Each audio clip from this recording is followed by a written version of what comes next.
Welcome back to the four-season show by BallisLife. I am Ryan Magdziarz. I'm with Zach Noble, and joining us today, Professor Trill, Willie Caley-Stein. Willie, what's up, brother? Thanks for joining us, man. No doubt, bro. I appreciate y'all for having me, man. Absolutely. You said you just got done working out. You in Dallas right now? Yeah, I'm in Dallas currently, living out here in Arlington. But, yeah, I've been getting it in with Tyler Ralph the past, 4 months, going pretty strong with him. So just trying to stay consistent with that, but it's been good. Long time coming. I mean, we've been trying to work this out for, I don't know, before you were traded to Dallas, and then we canceled because it traded to Dallas, and good to have you on, man. But man. I'm loving the hat, too. I see the hat. Appreciate that. Repping. Tyler Ralph, he's part of Pure Sweat, right? And you guys have been together quite some time now?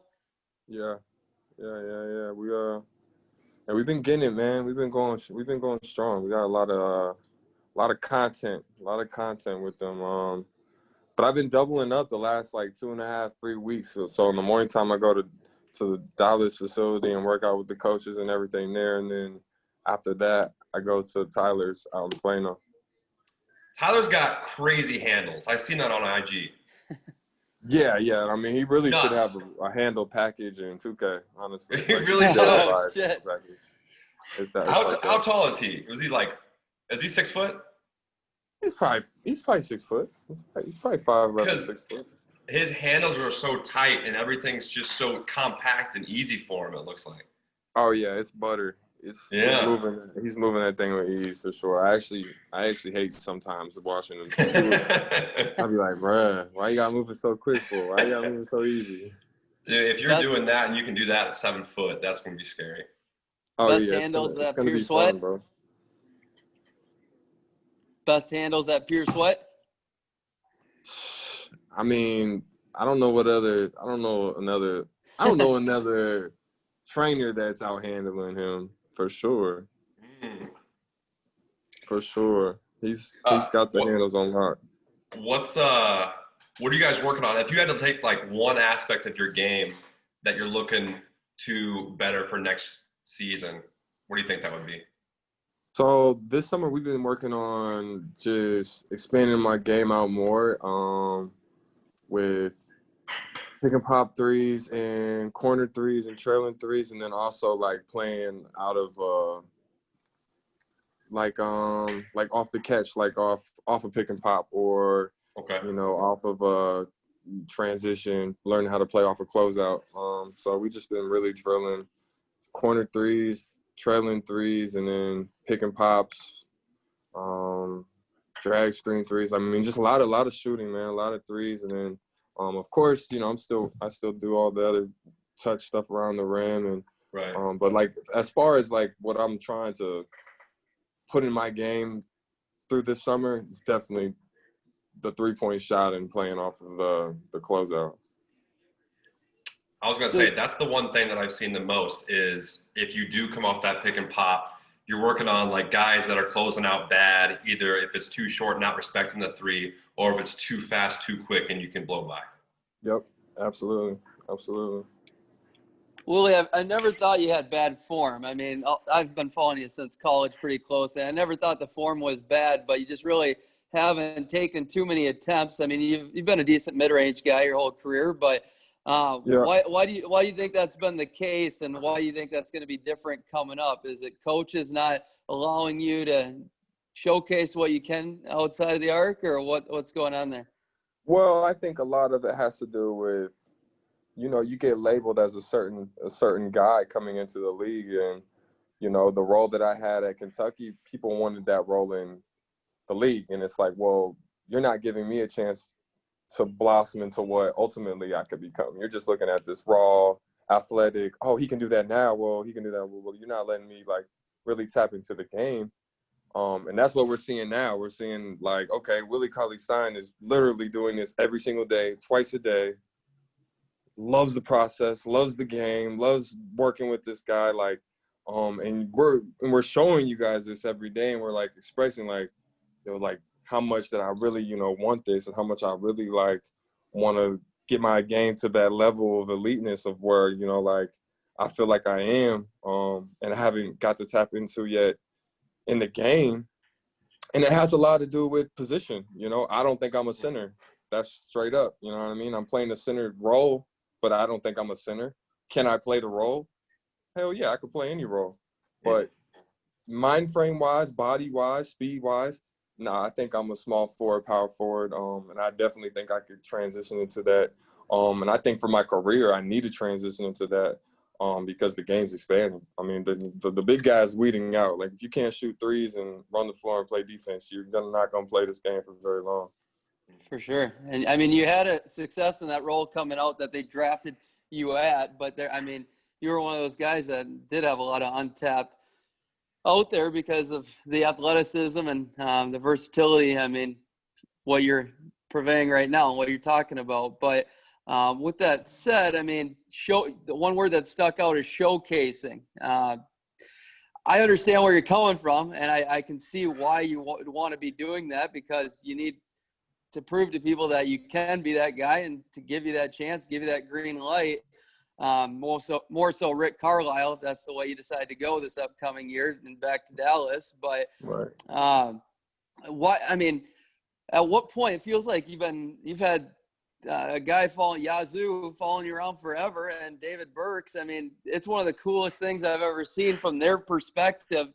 Like the angles they're getting in the video work you have going on right now. I think it's the coolest in the league. There's nothing that is better from a videographer one-on-one perspective than I've seen what Yazoo put out. Like, it's so amazing. That's how I got drawn to him and you in the first place. But why was that so important to you early on, or is it just because they're your boys and you wanted to give them a shot in this game as well, or what's the deal there? You know, it really started off 3 years ago when we really kicked it off. And I was going into what I think my third year into SAC contract year, and I'm like, you know what? I want to document this. I want to document from not having nothing to getting this contract. And through that process, it ended up like, you know, like this was the end goal, but then I ended up like really, you know, loving the art that we were putting out. And then it was like, damn, well, I'm really loving the crafting that we're doing. And then now I'm watching it every day of like, now it's like, damn, I love the art of the crafting that we're doing. Like, so I'm like, we're like breaking down basketball into a like, it looks graceful. It's an art now. Like, I mean, we broke it down into an art. And like, you know what I mean? And that's why they're doing what they're doing at that level, is because like, you know, we're tapped in at the highest level as artists, not, you know, I think basketball is just one other art that I do, that I have crafted, and that's how we take it. And it's became beautiful like that to me. And so 3 years ago it started, you know, the notch on me was because I like doing other things and I'm talented at other things that I don't love basketball. And I'm like, well,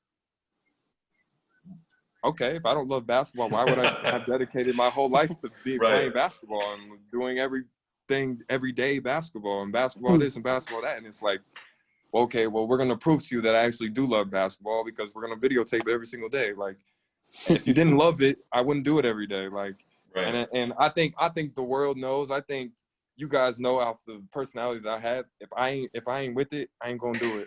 And if I don't like something, I'm going to tell you I don't like it. And like, if I didn't like basketball, I wouldn't be playing it, straight up. Like, yeah. So the content that you guys are putting out is so dope. Like, I know that it's like a trend that's coming up, but I feel like you guys have gotten into it before everybody else did. So you see players around the league, like D'Lo's got a sick blog going with his videographers. Oubre has a nice one too. And I've looked at their IG pages with their videographers, but you guys is so sick. And I think you mentioned it too. Basketball's art. And when you capture that kind of art and put it together in clips and edit the clips to make new art, those arts come together. That's why I think it's so cool and so enjoyable to watch. Is that what you kind of feel too? Oh yeah, man. I mean, we literally, like, I'm talking from the court, like the workflow we have, like, is like, I mean, it's literally from the court Burks is dumping everything he just shot right there from the 45-minute car ride home. Like, he's starting to dump that into the files. By the time we get home, 2 hours in, he's already got that one clip that we're posting for IG today done. All that through that time, he's working on the bigger picture for YouTube. Through that time, 5 hours into it, he already got 3 posts done for the week. And it's like, that's the type of workflow we're on. But like that artistry coming from that, that's just like, we eventually want to make movies. That's what we really on. So like this is just practice for what we really want to do. And at the end of the day, like you said, yeah, I wanted to capture my love for the game at the same time as I wanted to bring my guys into this realm with me and like get them in and get them around people to like, get their brand up, their stuff up. So it's been a ride. It's been enjoyable to see them grow from when we started this 3 years ago to now, and then shooting till the ride's out. That's amazing, man. Did you just develop the relationships with those guys 3 years ago, or have you known them forever? So we've actually had ties since Kentucky, but wow. we didn't. Funny thing is, we didn't do none of this. Like Burks was running a bar, like he was a drone pilot, like he wasn't really shooting videography yet. Like Zoo was taking pictures, but he was a journalist, like he wasn't really on it like every day type. But then that summer, I don't know, man, like they was Zoo and Burks was actually we had started a record label, and they was actually already in a group called Harvard Drive. And so we linked our groups, Harvard Drive and Shift, and now it's called Shift Records. But Zoo was actually shooting and doing stuff for the Harvard Drive group, and Burks was doing, like, that's when he first started his shooting there. And I had a couple friends that one, his name's Damon Saunders. He used to play baseball for UK, so he's actually an artist in our record label. And then my cousin that came up with me in Kentucky, this is how we all kind of met. He was an artist, but he had got murdered last summer. And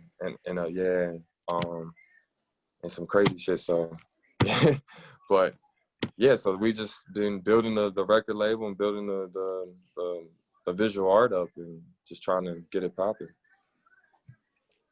One of my favorite videos ever, maybe in my lifetime of covering the NBA and doing this podcast stuff, I think you're still with the Kings at this point, and you're walking into the arena through the stairs, and your security girl, it is a viral video. She goes, "Ooh, nice drip." You go, "Thank you." What? Was that like the whole story? That was fucking hilarious. I'm like, oh shit. Yeah, thank you. That's it. So funny. I fucking love that video. Oh, man, I still get people sending me that to this day. Like, I still get people sending me that. That's one of those. That's one of those videos. If you're having a bad day, just play that, and you just get chuckles for sure. Laughing your ass off for hours. So you're talking about art. I know you can tell you love it. It's a big passion of yours. And I mean, what do you do from an art perspective outside of? Seems like, I mean, you get a lot of tattoos. That's obvious. But from an art perspective outside tattoos, is there anything you personally do? Oh yeah, man. Outside of basketball? Yeah, I'll throw the cans around. I mess with acrylics. I mean, I got a nice little collection right now that I could show. But I just bought like 7 more big canvases, so I'm about to go on another little wave here in a second with the acrylics. But that's cool. But I really love throwing the cans around, like graffiti, like big pieces like that. Like, man, so I'm mixing two. I'm integrating both of kind of like still graffiti, but I started to put like realism with the graffiti and more abstract into it. So like this next wave of stuff, I'm gonna try to do a whole, like, I don't know, I'm gonna try to get weird with it. I'm gonna try to get that, abstract, but still realism at the same time. But I'm excited how it's gonna play out. Like, so my first piece that I'm working on right now is I'm gonna do like a Prince. I'm gonna do a Prince painting, but he's gonna be like a two-faced Batman Joker. So like, and then like, yeah, it's gonna be wicked, bro. It's gonna be wicked. I'll make sure y'all get the footage of it. Dope. Have you heard of Alec Monopoly? Maybe if I seen. He's a IG guy, and he does that kind of art, like graffiti stuff, and he does big ass wall murals and stuff. You should go check him out on Instagram. He's like a big time guy, got millions of followers. Oh, I'll check him out. I'll definitely. Alec Monopoly, yeah. I got a top 3 for you. So we have this segment on our show that our viewers like to do. Top 3, and we pick the category. But I want to know who you think. Well, first of all, on court swag. Are you top 3 in the league on court swag? Okay. So let's break this down even farther. Okay, yeah, I want to hear what you got to say. Like what, like mental swag or like exterior swag? Exterior. Mental swag ain't nobody fucking with me. You said exterior? Sure, I'm just saying. Like. So you are top 3. You are top 3. That's what I wanted to know. I'm definitely top 3, and I'm definitely top 3 slept on too. Top 3, and you're not 3, and you're not 2. So okay, anybody in the league stand out? Top 3 outside of you, and who do you like? Swagger wise, I'm gonna have to go, and this is an array of. See, there's more than. It's hard to say top 3 because there's a lot of motherfuckers that got swag in the league. Yes, and it's deep, like sneaky swag. It's a league of swag. As far as I'm gonna have to give you like a couple dudes that like are gonna bring like, you know, there's a lot of people that copy swag too. So, oh yeah. You know what I mean? So like I'm gonna say like authentic swag, Kelly Oubre, D-Lo, and Terry Rozier. Rozier. Yeah, that's Terry a sleeper. Rozier. That's a sneaky one like that. Yeah, sleeper. That's Terry's my sleeper, but he's coming with some heat. Sometimes I'll be scrolling down and be like, damn, my guy's coming in like that like, all the time. Okay. So I had D-Lo and Oubre down too. Yeah, I mean they're you know, I mean, sure, just because the way they, you know, they got the video guys and everything. So it's coming. There's just coming on a whole different art wave too. So you're seeing, you know, their art through their eyes, and it's lit. Mm-hmm. I enjoy seeing what they put out too.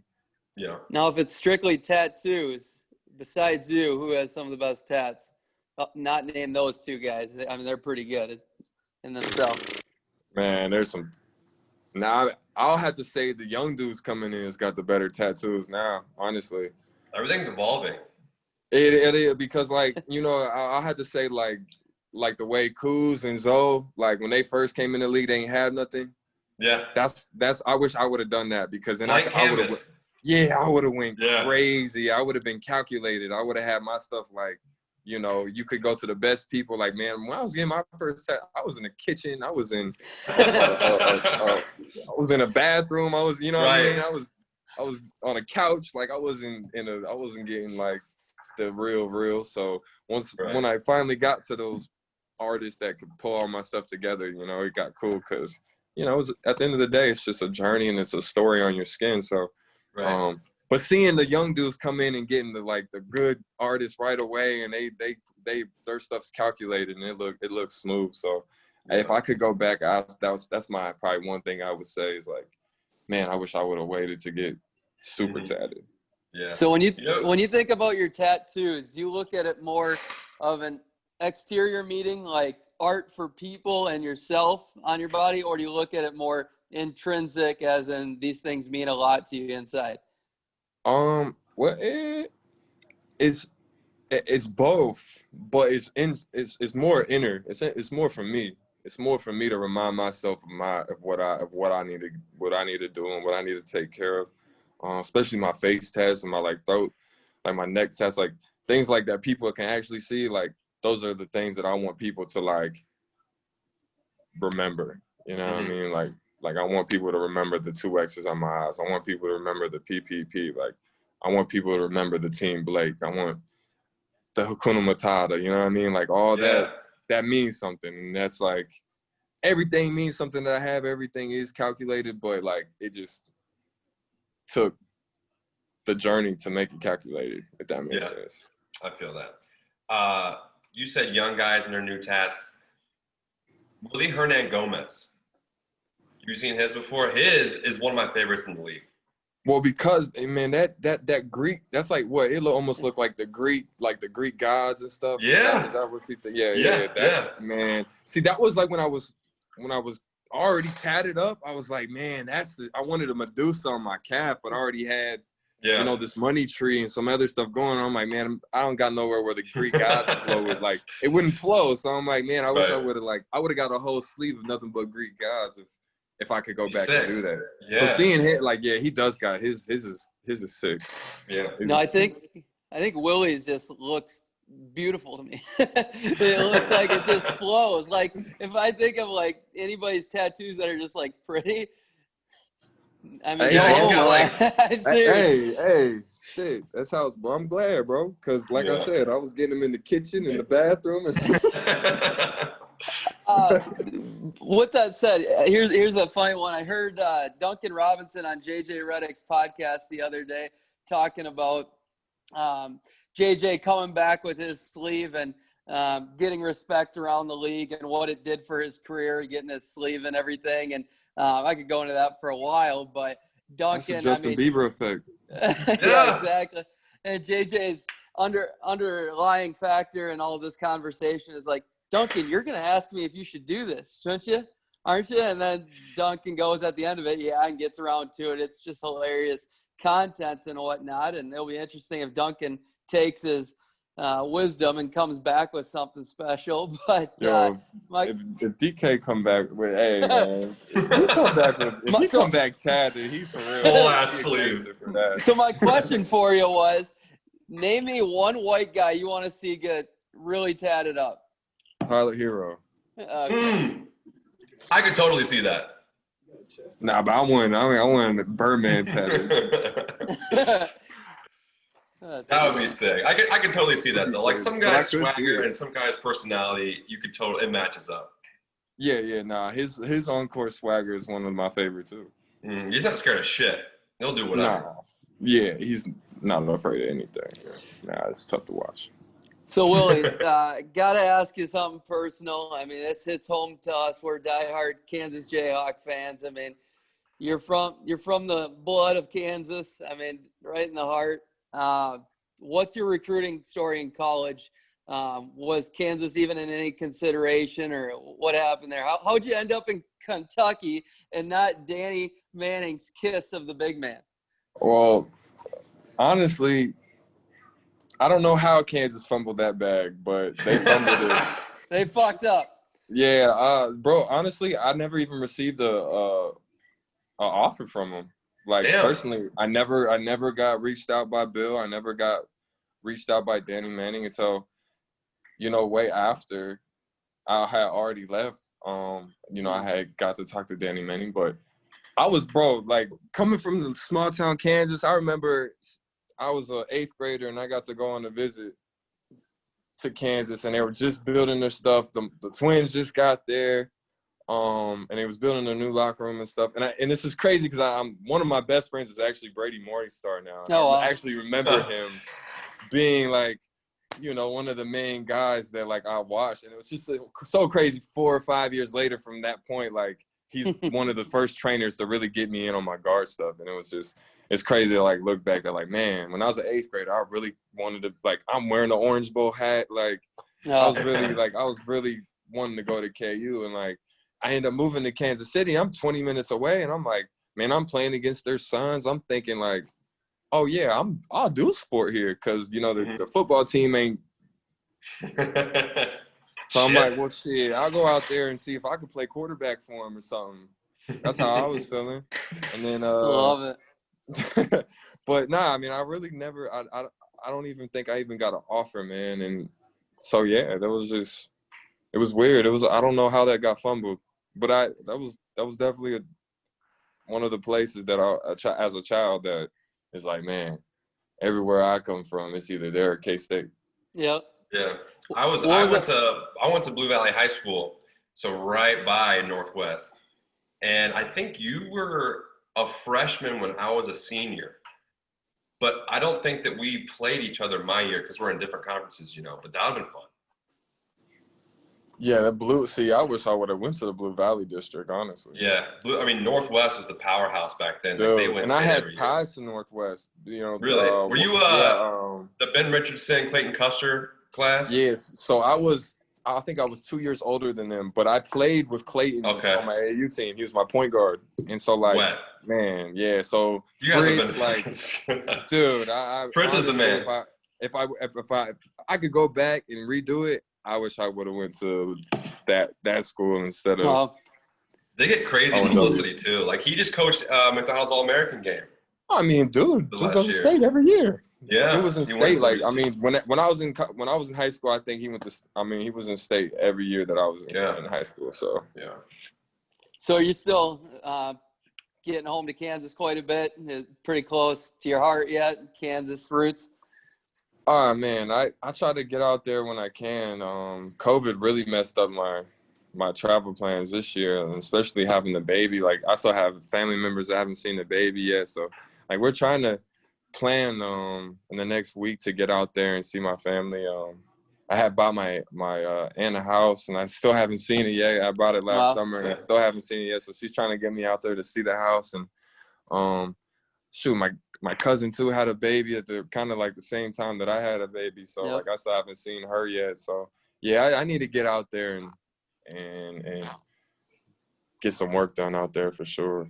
Very good. So we're pushing hard for Kansas City to get a basketball team. We've been pushing hard for years because the NBA has been talking about expansion. Now the Toronto Raptors are up in the air, and they need a city to call home for the next year, it's looking like. And that's been our big push the last couple of weeks here, is try to gain traction for KC being home to the Raptors. Do you think that city would be insane? Sick. That would be insane. I would love that so much. I would love that. I would really try to go there. Like, yeah, we got everything. We got the Sprint Center now. I mean, T-Mobile Center now. They just changed their name, but downtown. But that whole area down there is perfect for lit. Yes. Kansas City is really like, and the fan base would go insane. Like, tell us, like the basketball fans and like period. Pro fans, period. Kansas City pro fans, period. Whether it's baseball or football, like, come on, give them a basketball team too. Right. Yeah. It should be a thing. It needs a hell to of be a lot better than Louisville, right? I mean, that's the Louisville. They're talking about it. I mean, the only thing is that the Yum Center is nice. Yeah, it is. Damn it. We'll cut that part out. Louisville fans, no. The Yum Center is nice, but nah, the Kansas City, that's where it needs to go for sure. Yes, sir. Yes, sir. Couple more and we'll get you out of here. I mean, what was it like playing under Coach Cal? I just got to hear your side of it. It was great, man. I mean, like, you know, at the end of the day, I wouldn't be the man I am today without his guidance. And, you know, me going there, you know, solidified my, you know, role as an NBA player, honestly. I went from, you know, nobody knowing who the hell I am to, hey, you're a top 15 draft pick before I even played a game. And it was the craziest thing to me. Like, going there as a freshman, they were like, man, we don't even know who he is, but you're a top 15 pick. I'm like, all right, okay. I guess, you know, shoot. And then, you know, as I got to like really, I mean, I really got to learn the game and really like fall in love with the process in a different way with Coach Payne and Cal. Like, Cal did a lot of teaching, like, of, you know, he's a businessman too. So like, he was teaching us off the court, like, moves of like, you know, paying your taxes, and when you know, touch this money, of how to save it and what to really do with it, and how to make money and how to make generational wealth and how to create that. And like, he's one of those coaches that like, he sees the bigger picture. Yeah, he wants to win championships, and yeah, he wants to bring money to the school, but at the end of the day, like, he's there for the players, and he wants the players to go on and set their families up for life. So, I mean, I think that's his ultimate goal, is just how many lives can he change? It's amazing. And that platform. So it's good. It's definitely definitely good stuff.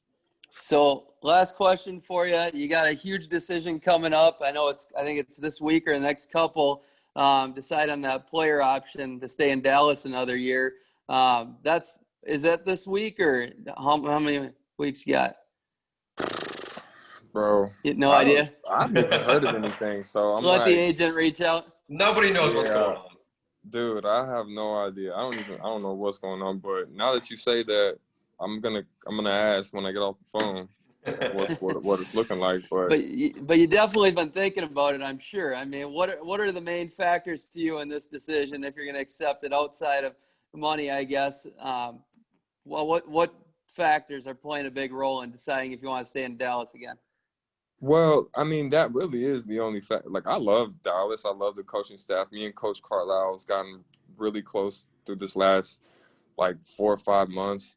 I mean, I feel real comfortable here. I mean, the only thing is just I took a big hit financially through the COVID thing. I'm sure everybody did, but not playing in the bubble really, really hurt me. So for me, it's really I need to secure my family. I need to secure that bag real quick. So, but other than the obvious money thing, dude, the situation here is so beautiful for me. I love the way they play. They let their bigs get out and make decisions. And I think my daily progression with Coach Carlisle, he's man, I see Willie every day. I see that he's working on his game twice a day. So that alone is giving him confidence to come down and work with me on my shot during my shooting times in the morning. And him coming to interact with me is letting me know, he sees something and he want to be part of that. And he want to help me get to that next level. And I've only had, a select few of coaches that do that, and it's special when you find a coach like that in the league that wants you to grow and wants you to tap into that next level. And that it takes a coach to really get to you. To get that player to do that, I mean, you need that green light and you need that confidence that, hey, I know that you're going to make a play and I know that's going to be good. You got to have that from your coaches and your team. And I think that I'm building that here and that foundation is here. It's just, the security that I'm after. Right. That's awesome. And Dallas is fun, man. I love the fit with you in Dallas. Dude, I really do. I wish I would have got to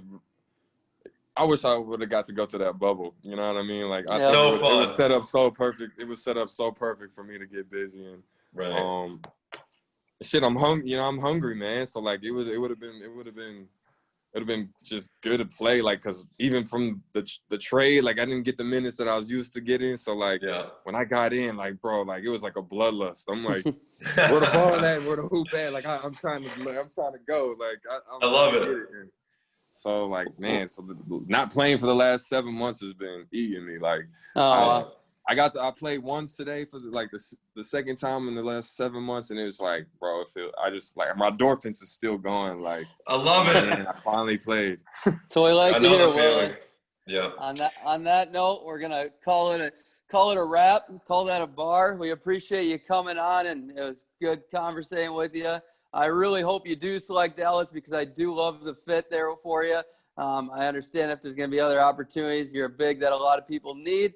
I just think you're going to get a lot of time this year in Dallas if you do, and hopefully Rick Carr lets that ball fly out of your hands a little more. So best of luck coming up, man, and stay in touch. Take care. Hey, man, I appreciate it. Thanks, Willie. Yep.